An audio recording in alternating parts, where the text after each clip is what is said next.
ಪಕ್ಕ ಮಾಡ್ತಾ ಇದ್ರು. ನಾ ಹೇಳಿದೆ ರೀ ಮಕ್ಕಳೇ, ನಿಮ್ ಇಸ್ಲಾಂ ಹುಟ್ಟಿದ್ದ ಮೊದಲ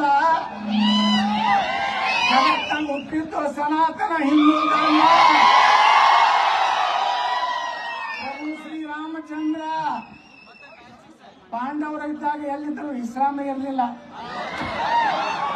ಆದ್ರೆ ದುರ್ದೈವ ಅಂದ್ರ ನಮ್ಮ ಹಿಂದೂಗಳೊಳಗೆ ಸಾಬುಕ್ಕಿಂತ ಹೆಚ್ಚು ಅವಾಗ ಹುಟ್ಟದಂಗೆ ಅದಾರ.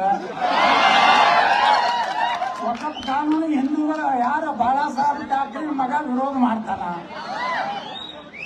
ಎಂತ ಬಾಳಾ ಸಾಹೇಬ್ ಠಾಕ್ರೆ ರೀ, ಅವ್ರಿಗೆ ಕೇಳಿದ್ರು ಪತ್ರಕರ್ತರು, ನೀವು ಹಿಂದೂ ಹುಚ್ಚಿದ್ದೀರಿ ಅಂತೇಳಿ. ಐ ಆಮ್ ಮ್ಯಾಡ್ ಹಿಂದೂ, ನಾನು ಹಿಂದುತ್ವಕ್ಕಾಗಿ ಹಿಂದೂಗಾಗಿ ಹುಚ್ಚಿದ್ದೀನಿ ಅಂತ ಹೇಳಿದ್ರೆ ಅವ್ರು ಬಾಳಾ ಸಾಹೇಬ್ ಠಾಕ್ರೆ ಅವರು. ಆದ್ರೆ ಅವ್ರ ಮನೆಯಾಗ ಒಂದು ಮೊಹಮ್ಮದ್ ಪೈಗಂಬರ್ ಹೋಗ್ತಿದ್ರು. ಹಿಂಗ ಹಾಕೊಂಡು ಹಾಸ್ಪಿಟಲ್ ಎಲ್ಲೆಲ್ಲಿ. ಆದ್ರೆ ಈ ದೇಶ ಸುರಕ್ಷಿತ ಇರ್ಬೇಕಾದ್ರ, ಇವತ್ತು ವಕಫ್ ಬಿಲ್ ಹೋಗ್ಬೇಕಾದ್ರ, ಅಯೋಧ್ಯೆಯಲ್ಲಿ ರಾಮ ಮಂದಿರ ನಿರ್ಮಾಣ ಆಗ್ಬೇಕಾದ್ರ, ಜಗತ್ತಿನಲ್ಲಿ ಯಾವುದೇ ಹಿಂದೂಗಳು ಭಾರತದ ಏನೋ ಮತದಾರ ಆಗ್ಬೇಕಾದ್ರ ಇವತ್ತು ಯಾರು ಕಾರಣಪ್ಪ ಅಂದ್ರೆ ನರೇಂದ್ರ ಮೋದಿ ಅವರು.